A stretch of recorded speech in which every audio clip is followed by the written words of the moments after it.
This next segment is about the food skill portion of the nutrition session.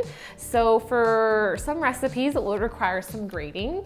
And so this is important to reiterate, especially to parents who might feel a bit anxious to having their child use an actual kitchen equipment. As you can tell with the grater, it's pretty easy sometimes to cut your fingers and stuff. But the important thing to reassure parents is that when children are given the opportunity to practice something, they will excel, and they might be very, very slow at the beginning and need a lot of supervision.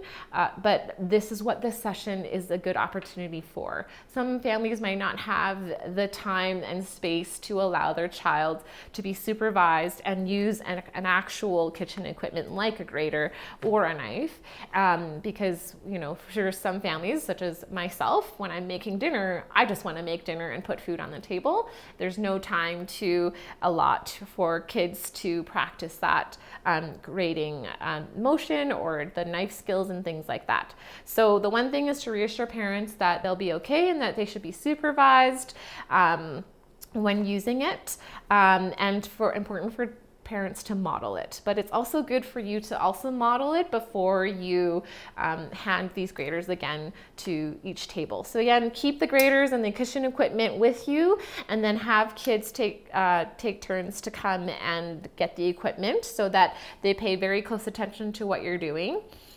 So the first thing with the grater is to make sure that the child holds it sort of at the end, obviously.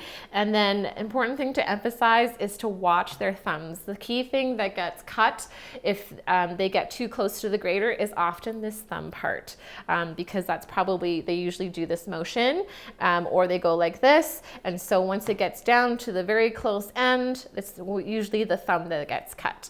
So when we're grating, we want to put it at an angle like this. And for the recipe for the tzatziki dip, where we do the fruit kebabs or the vegetable kebabs, we want to grate the cucumber to make the tzatziki dip. So you can put it up a choice to the families if they want to use a thinner grater or to use the bigger portion. This just kind of makes the dip pretty chunky.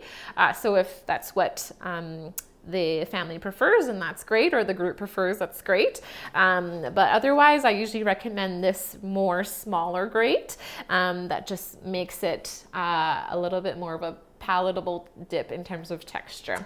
So once we grate, we'll just have them hold it at the end, at the top, and then just go down. So sometimes what happens, especially with younger children, is we'll encourage parents to sort of hold their hand for a bit, or say, can mom or dad, or can I help you with the grating? And then once you get the hang of it, you can do it by yourself.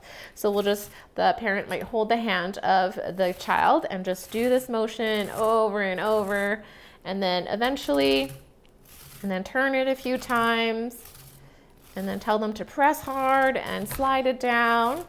And then once you've gotten to a certain point, you'll just have the child just slide everything out.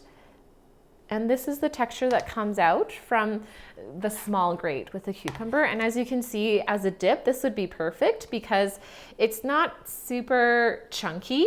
It's actually got a nice little, very thin texture here. So when you're mixing it with the yogurt and the dill, it will all come together, and then the water from the cucumber actually helps with the consistency of the dip.